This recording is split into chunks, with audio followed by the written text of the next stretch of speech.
Sejam muito bem-vindos a mais um episódio do Na Bíblia Pode. É um imenso prazer ter você aqui conosco mais uma vez para juntos estudarmos a Palavra de Deus. Seguimos estudando a série bíblica Jesus, o Restaurador da Vida.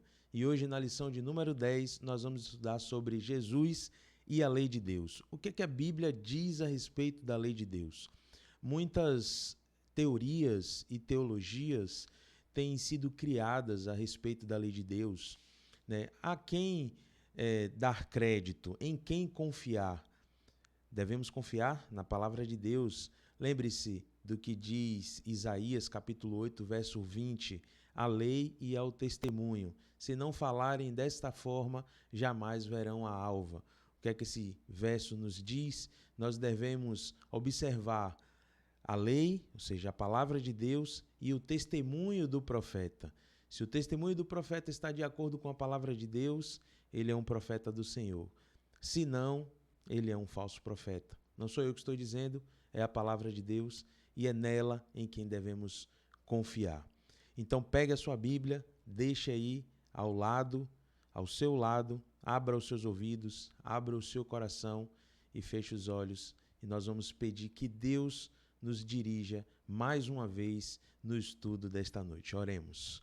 Querido Deus, te agradecemos, Senhor, porque o Senhor nos trouxe aqui e estamos, através da tecnologia, nos comunicando uns com os outros, quem sabe na distância de uma cidade ou de um estado ou até mesmo de um continente, outro país, mas estamos aqui com um propósito, que é ouvir a Tua voz. Por isso, ó Pai, te pedimos que o Teu Santo Espírito nos conduza e que nós saiamos daqui com a plena certeza de que não só ouvimos a Tua voz, mas a plena certeza de que nós estamos tendo acesso à verdade, que é a Tua palavra.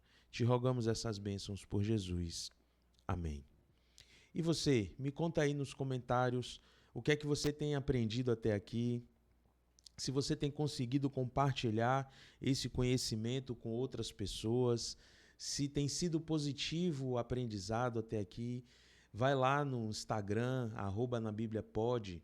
Eu costumo acompanhar ali as mensagens, o direct, os comentários, para que eu possa, de alguma forma, ouvir você que está aí do outro lado.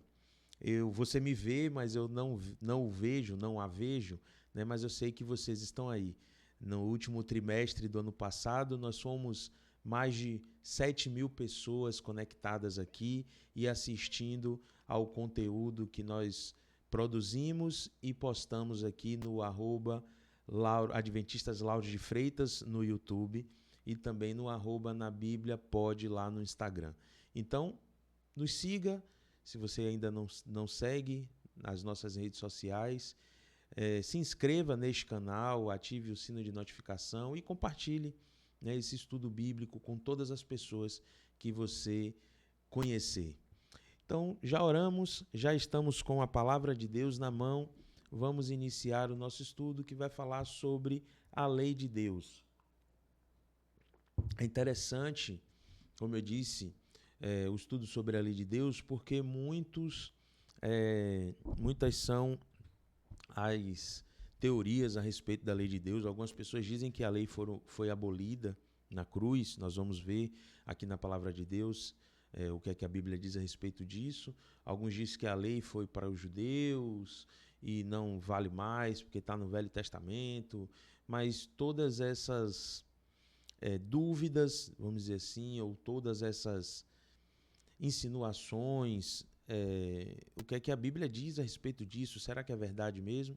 É interessante que muitos cristãos desconsideram a palavra de Deus, mas Jesus, no tempo dele, ele tinha o Velho Testamento como a palavra de Deus, né? Ele se referia ao Velho Testamento como a lei e aos profetas. E eu desafio, né, você aí que diz que a lei de Deus foi abolida, a apresentar aqui na Bíblia, né? Porque de Gênesis ao Apocalipse eu não tenho conhecimento de nenhum verso que diz que algum trecho da Bíblia deve ser desconsiderado. sem mais delongas, nós vamos começar o nosso estudo aqui com o capítulo 7 de Mateus, e nós vamos ver aqui a parábola dos dois fundamentos. Acompanhem comigo a leitura do capítulo 24 até do verso 24 até o verso 27. Diz assim a santa palavra do Senhor: Todo aquele, pois, que ouve estas minhas palavras e as pratica, será comparado a um homem prudente que edificou a sua casa sobre a rocha. E caiu a chuva, transbordaram os rios, sopraram os ventos e deram com ímpeto contra aquela casa, que não caiu, porque fora edificada sobre a rocha. E todo aquele que ouve estas minhas palavras e não as pratica, será comparado a um homem insensato, algumas versões dizem tolo, que edificou a sua casa sobre a areia. E caiu a chuva, transbordaram os rios, sopraram os ventos e deram com ímpeto contra aquela casa, e ela desabou, sendo grande a sua ruína. Aqui, nessa parábola, Jesus está comparando a vida, a nossa vida cristã, a nossa vida espiritual, a dois fundamentos, né?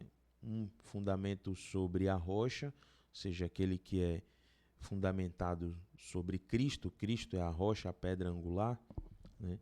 Ele é tido como sábio, porque a sua vida é edificada sobre a rocha, e mesmo que venha a chuva, os ventos e as águas, a casa deste homem que está edificado sobre Cristo, ou seja, que ouve as palavras de Cristo e coloca em prática, né? O texto da própria palavra de Deus, que ouve as minhas palavras e as pratica, será dado como um homem prudente ou um homem sábio. Porém, aquele que não as pratica, aquele que não coloca em prática em sua vida, é tido como um insensato ou tolo, e logo a sua casa é derrubada, sua vida é derrubada. Ninguém consegue ser um falso cristão, fingir por tanto tempo. E por isso nós precisamos construir a nossa casa sobre a rocha e não sobre a areia. Uma hora aqueles falsos, assim como cita lá em 2 Pedro, Pedro cita nessa sua segunda carta, os falsos profetas, os falsos mestres, uma hora eles cairão, né? A sua máscara cairá. Aqueles que têm vendido, comercializado o evangelho nas redes sociais, é muito triste nós abrirmos aí as redes sociais e vermos o quanto tem de gente que mente e que fala besteira e que finge falar línguas e tudo em prol da enganação do povo, de pedir dinheiro, de pedir pix para que a pessoa comprove a sua fé. Meu irmão, minha irmã, você que me ouve, sua fé não precisa desse povo para ser comprovada, sua fé precisa de Cristo. Eu e você testamos a nossa fé ouvindo, estudando e colocando em prática a palavra de Deus. E é isso que essa introdução quer nos trazer. Nós precisamos ouvir e colocar em prática. Eu poderia citar aqui um outro texto que está lá em Apocalipse capítulo 1, verso 3, se você quiser abrir aí a sua Bíblia para acompanhar comigo a leitura. Ele vai dizer assim, ó: Bem-aventurados aqueles que leem e aqueles que ouvem as palavras da profecia e guardam as coisas nela escritas, porque o tempo está próximo.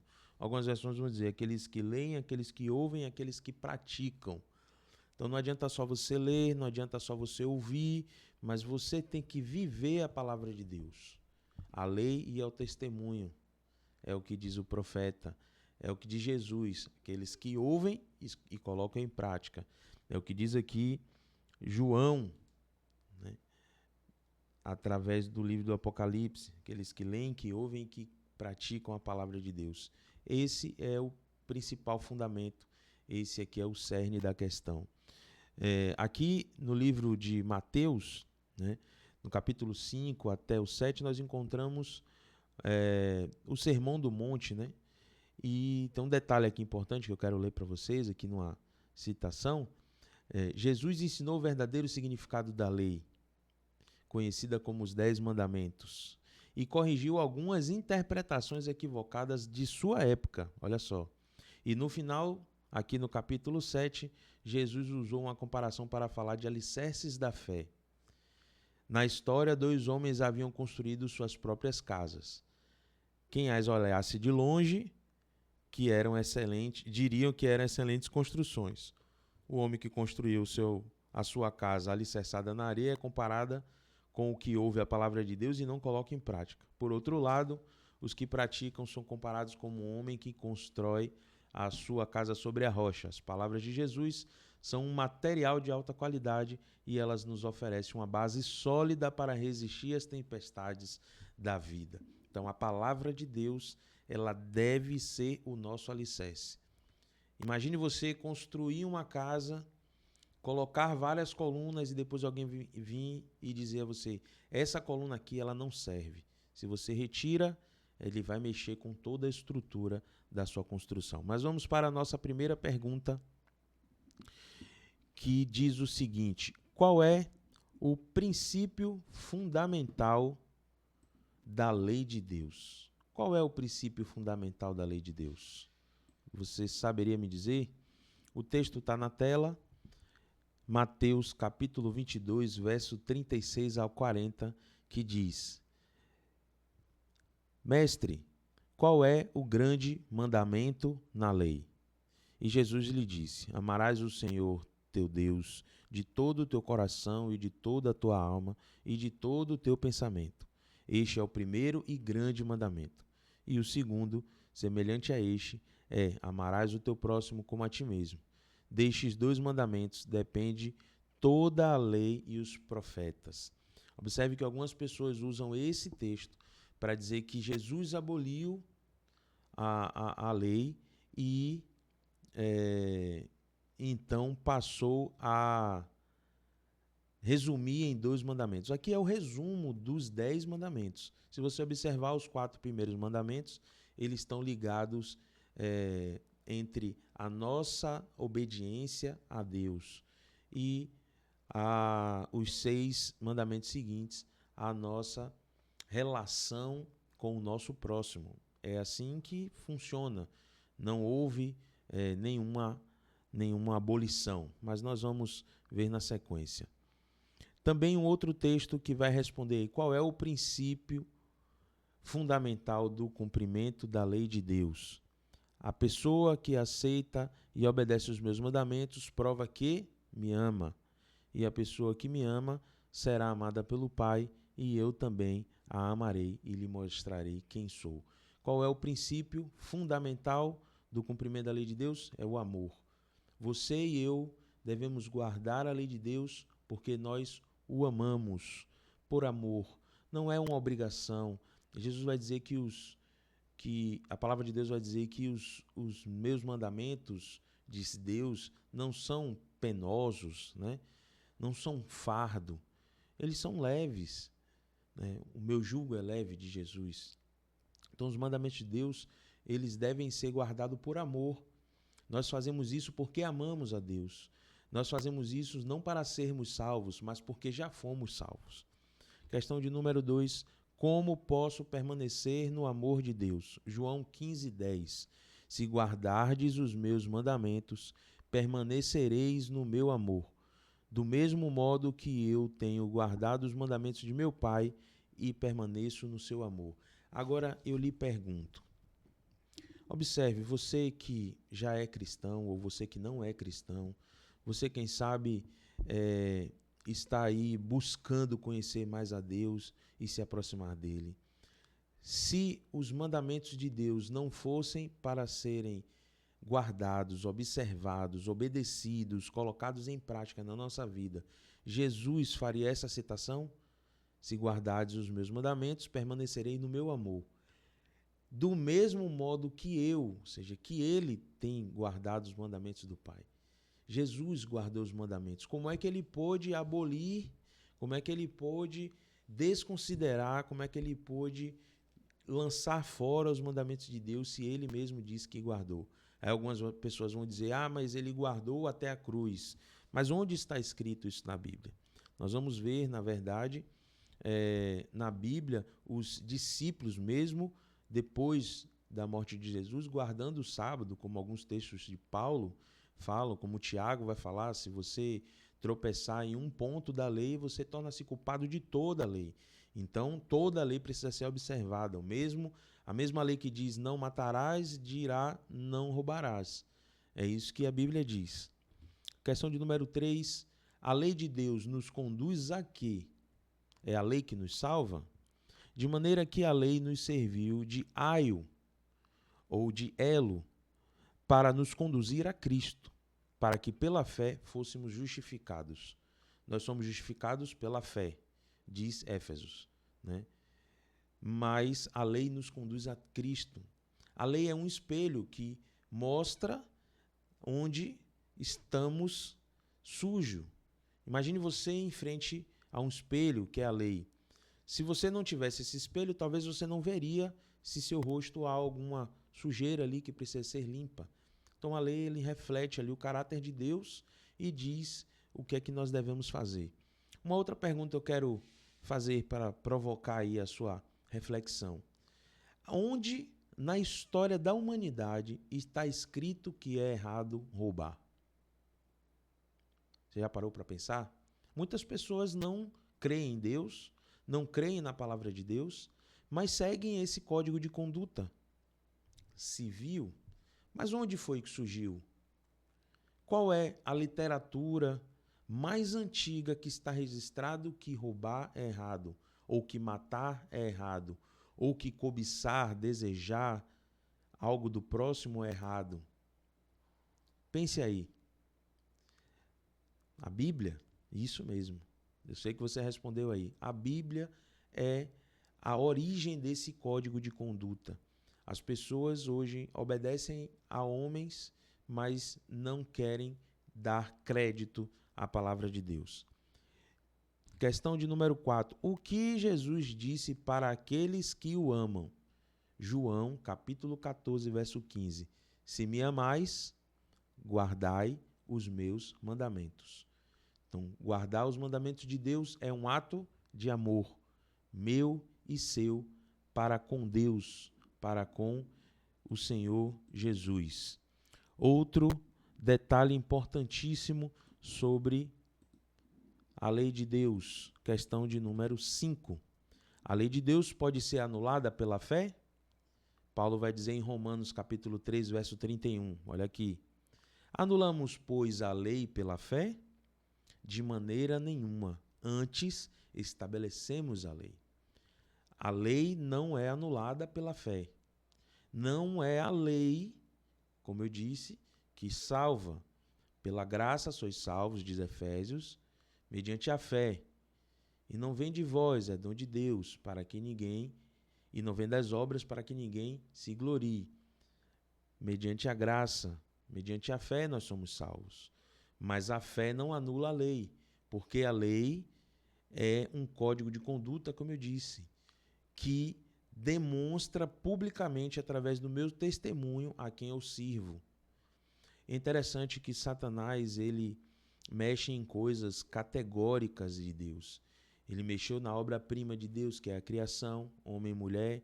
Hoje as pessoas entendem, contrariamente ao que diz a Bíblia, né, que pessoas do mesmo sexo podem conviver, podem casar, podem se relacionar, mas a Bíblia diz que a família é formada de homem e mulher. Ele também mexeu na palavra de Deus. Nós vamos ver um texto aqui que diz que a palavra de Deus, a lei de Deus, ela seria alterada. Isso estava profetizado na Bíblia.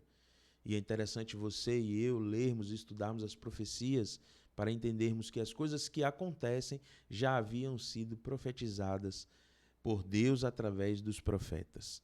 Questão de número 6. Jesus aboliu a lei? Interessante. Aqui na tela tem os versos 17, 18 e 19, perdão.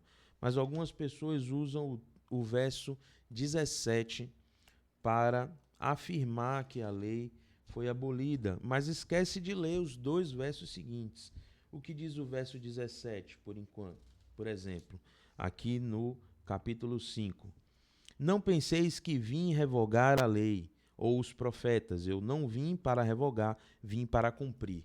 É esse verbo aqui, cumprir, nesta frase, que as pessoas dizem que representa o fato que Jesus veio cumprir, veio pregar na cruz e então a lei não seria mais necessária ser observada. Porém, se você for no idioma original deste texto, que é o grego, você vai ver que o verbo usado aqui para cumprir é o verbo pleror. Plerou, né? Não tem o R no final, que significa tornar completo, ou seja, ampliar, dar completude àquela ação. E eu quero dar um exemplo aqui. Jesus era Deus encarnado. Você crê nisso, há de crer nisso. E Jesus não precisava ser batizado, mas ele disse o que é João? É necessário que se cumpra tudo. Então eu vou ser batizado para dar o exemplo. Eu guardo a lei para dar o exemplo. Eu digo que guardar a lei é um ato de amor, para que, né, eu dê exemplo. E aqui, como eu disse, no original basta fazer um pouquinho de pesquisa, nós vamos ver que não tem nada a ver com abolir. Ele mesmo diz, eu não vim revogar, não vim abolir, eu vim cumprir. O que é cumprir? Vim fazer, dar o exemplo a mim e a você. Interessante que, como eu disse, esse verbo plerou, dar pleno significado é revelar o propósito real da lei, ou seja, obedecer à lei da forma perfeita e cumprir as profecias messiânicas, também trazer a lei em sua plenitude no novo pacto. Jesus não rejeita a lei, mas a interpreta como autoridade divina, indo além da letra e revelando o espírito da lei. Ou seja, aqueles que dizem que a lei foi pregada na cruz, sinto em dizer, não é isso que a Bíblia diz. Não sou eu que estou dizendo, é o que a Bíblia diz. Agora, dando continuidade, lendo os versos 18 e 19, fica mais claro ainda. Porque em verdade vos digo que, até que o céu e a terra passem, nenhum i ou um tio jamais passará da lei, até que se cumpra. Aquele, pois, que violar um destes mandamentos, posto que dos menores, e assim ensinar aos homens, será considerado mínimo no reino dos céus. Interessante.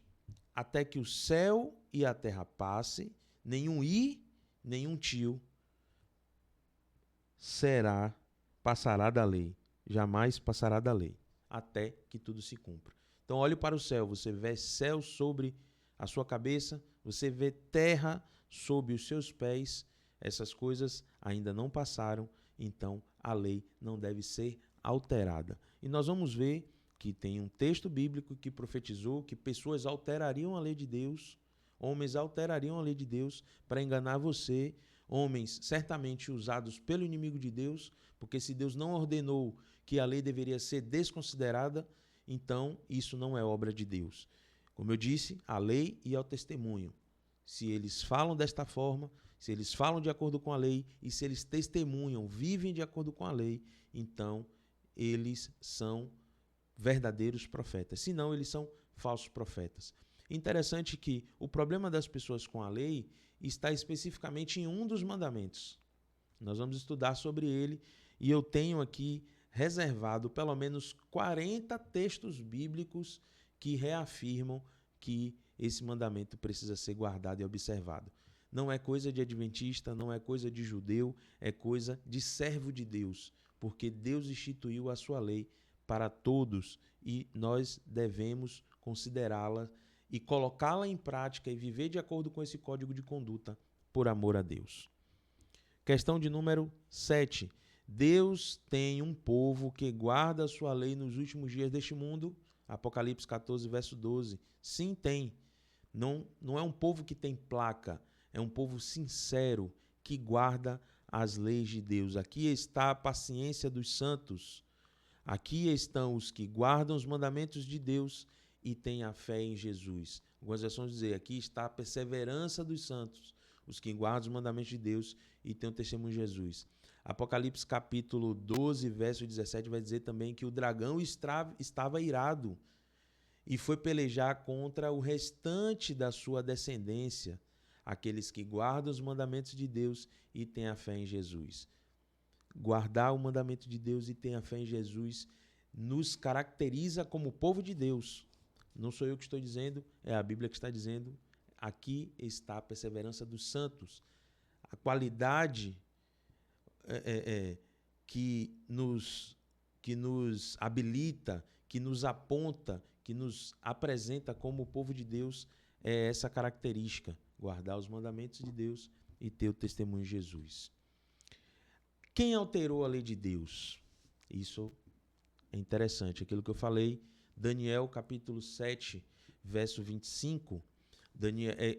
Nesse capítulo, Daniel vai ter ali, né, um sonho e o anjo do Senhor vai ajudar Daniel a compreender esse sonho, e ele sonha com animais espantosos e animais diferentes, e depois ele recebe ali a interpretação que aqueles animais representam reinos. E a Bíblia aqui no verso 25 vai dizer que um desses reinos faria isso aqui, ó. Ele falará contra o Altíssimo, contra Deus, um desses poderes. Oprimirá os seus santos e tentará mudar os tempos e a lei e as leis. Os santos serão entregues nas suas mãos por um tempo, tempos e metade de um tempo. Ainda esse ano, lá no futuro, nós vamos ter aqui uma série bíblica de estudo sobre o livro de Daniel, você não pode perder, e nós vamos compreender melhor, né, esses textos da profecia. Mas aqui Daniel está falando que um poder mudaria as leis de Deus, os tempos e as leis. E eu quero fazer um comparativo, apresentar aqui um comparativo para que você possa observar um poder religioso que ousou alterar a lei de Deus. Não sou eu que estou dizendo, como eu disse, isso está na Bíblia e está no documento oficial desse poder, que diz o seguinte: o primeiro mandamento de Deus diz: não terás outros deuses diante de mim. O primeiro, isso está na Bíblia, lá em Êxodo de 13 a 17. E o primeiro mandamento, segundo o catecismo, por exemplo, está dizendo: amará a Deus sobre todas as coisas. O segundo, não farás para ti imagens de escultura e não as adorará. O segundo, não tomará seu santo nome em vão. Já há uma alteração. O terceiro mandamento, segundo a Bíblia, não tomarás o nome do Senhor teu Deus em vão. O terceiro mandamento, segundo o catecismo, guardar domingos e festas. O quarto mandamento, segundo a Bíblia, lembra-te do dia de sábado para o santificar. O quarto mandamento, segundo o catecismo, honra pai e mãe. O quinto mandamento, segundo a Bíblia, honra teu pai e tua mãe para que se prolongue os teus dias na terra. O quinto mandamento, segundo o catecismo, não matarás. O sexto mandamento, segundo a Bíblia, não matarás. Segundo o catecismo, não pecar contra a castidade, ou seja, um mandamento inserido aí. O sétimo mandamento, segundo a Bíblia, não adulterarás. Segundo o catecismo, não furtarás. O oitavo mandamento, não furtarás. Segundo a Bíblia. Segundo o catecismo, não levantará falso testemunho. O nono mandamento, não dirás falso testemunho contra o teu próximo. O nono mandamento, segundo o catecismo, não desejar a mulher do próximo. E o 10º mandamento, não cobiçarás a casa do teu próximo, nem a mulher do teu próximo, e por aí vai. E ele separa aqui o não cobiçar em 2 mandamentos e inclui não cobiçar as coisas alheias.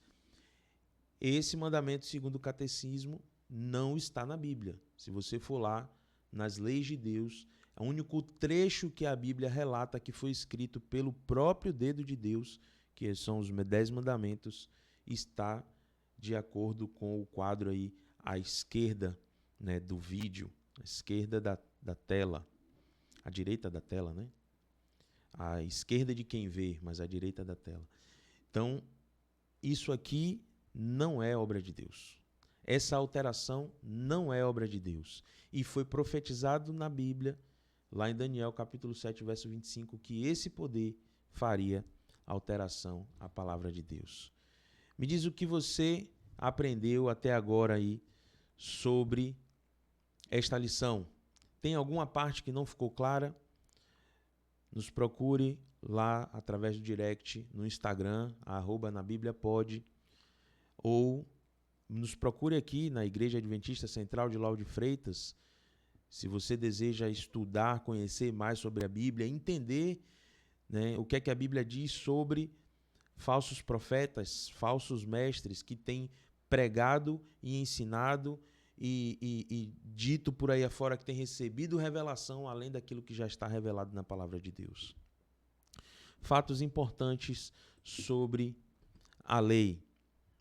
Jesus guardou a lei. João 15:10. Quem guarda a lei de Deus conhece a Jesus. 1 João 2, 3-6. A igreja verdadeira segue a lei de Deus. Apocalipse 12:17. Como eu disse, irou-se o dragão contra a mulher e contra os seus descendentes e foi pelejar contra esses descendentes. E quem eram essas pessoas? Aqueles que guardam os mandamentos de Deus e têm a fé em Jesus. Deus nos capacita com o seu Espírito para cumprir a lei, diz Gálatas 5:16-26. Quem peca, transgride a lei, 1 João 3:4. Descumprir um mandamento é o mesmo que transgredir todos, diz Tiago, capítulo 2, verso 10. Deus oferece a vida eterna por intermédio de Jesus. Romanos 3:23, 24 e 6:23. E aquilo que eu disse, a lei nos conduz a Jesus. Quais traços do meu caráter precisam ser ajustados de acordo com a lei de Deus? E chegamos ao nosso compromisso de fé. E eu e você agora temos a oportunidade, diante do céu, de firmar esse compromisso, que diz: desejo aceitar Jesus como meu Salvador pessoal e me comprometo a observar a lei de Deus? Responde aí. Amém? Sim? Você se compromete a observar a lei de Deus e aceitar Jesus como seu Salvador pessoal? Fica aqui alguns textos para que você possa continuar a estudar um pouco mais sobre a lei de Deus e sobre o que diz a palavra de Deus, sobre a nossa posição em observar e colocar em prática aquilo que a lei nos mostra, né, o caráter de Deus. E chegamos ao fim de mais um estudo. Verdade, é curtinho o nosso estudo aqui, mas a intenção é essa, é que a gente, em alguns textos bíblicos, nós vimos aqui 8 questões na Bíblia, os textos bíblicos respondendo. Eu não estou aqui fazendo nenhum discurso e nem dando nenhuma palestra, nós estamos questionando e lendo as respostas na palavra de Deus sobre o tema, que no caso hoje é a lei de Deus. Jesus guardou a lei de Deus. Os discípulos guardaram a lei de Deus. Maria guardou a lei de Deus. José guardou a lei de Deus. E não tem nenhum texto bíblico que nos diga que eu e você devemos desconsiderar a lei de Deus. Então, se você quer ficar do lado de Jesus, quer ficar do lado dos discípulos, quer ficar do lado de Maria e tantos outros que obedecem à lei de Deus, esse é o caminho. Mas se você quiser ir para o lado contrário, aí você pode acatar o que diz o falso profeta no Instagram, pastor A, pastor B, missionário A, missionário B, padre A, padre B, a respeito da palavra de Deus. Eu prefiro ficar com o que diz a palavra de Deus e não com o que diz as pessoas que se dizem servos de Deus, ministros de Deus e ficam pregando falsas doutrinas a respeito da palavra de Deus. Nós vamos orar nesse momento. Mas eu quero te dizer, meu amigo, que você faz bem em obedecer a palavra do Senhor. Mais uma vez eu quero citar o texto de Apocalipse 3, verso 20. Estou à porta e bato. Aqueles que ouvirem e abrirem a porta. Aqueles que leem, ouvem e colocam em prática. Aqueles que ouvem e colocam em prática, como diz a parábola lá no capítulo 7. Você está a um passo de fazer a vontade de Deus e deixar que Deus conduza a sua vida. É uma questão de decisão. É fácil? Não é fácil. É difícil. Todos nós temos as nossas lutas, sejam em cumprir o que a palavra de Deus diz, seja em dar um bom testemunho, mas vale a pena fazer a vontade de Deus. Vale a pena cumprir aquilo que a palavra de Deus diz. Vale a pena guardar os mandamentos de Deus. Oremos. Pai querido, eu não sei quais são as dificuldades que o teu filho, que está assistindo agora esse estudo bíblico, tem para te obedecer. Mas eu quero te pedir que o teu Santo Espírito toque em seu coração e que os teus anjos o proteja e o guarde de toda qualquer situação que venha expor a ele a desobedecer a tua santa palavra, a desobedecer os teus mandamentos. Que ele tenha coragem de resistir ao diabo. E eu tenho certeza, como diz a tua palavra, ele fugirá de todos nós, se formos fiéis a ti. Aqueles que ainda não te conhecem, Pai, aqueles que ainda não tomaram a decisão de serem batizados nas águas e assim declarar publicamente que eles servem a ti, que o teu Santo Espírito os incomode e mostre. Fala com eles, Pai. Mostra que este é o caminho. O Senhor é o caminho, a verdade e a vida. Te rogamos essas bênçãos, em nome de Jesus. Amém. Chegamos ao fim de mais um episódio, mais uma lição de número 10. Foi muito bom ter você aqui comigo, estudando a palavra de Deus. Nós aprendemos juntos, nós estamos lendo textos bíblicos para responder às questões a respeito de cada tema. E eu espero que você esteja não só com os ouvidos, mas com o coração aberto para receber a palavra do Senhor. Que Deus lhe conceda uma excelente noite. Daqui a pouco nós estaremos aqui no ar também com o culto e eu espero que você também possa estar conosco adorando a Deus através do culto de adoração. Um abraço, fique com Deus e até o próximo episódio, que será na quinta-feira com a lição de número 11. Um abraço, fica com Deus.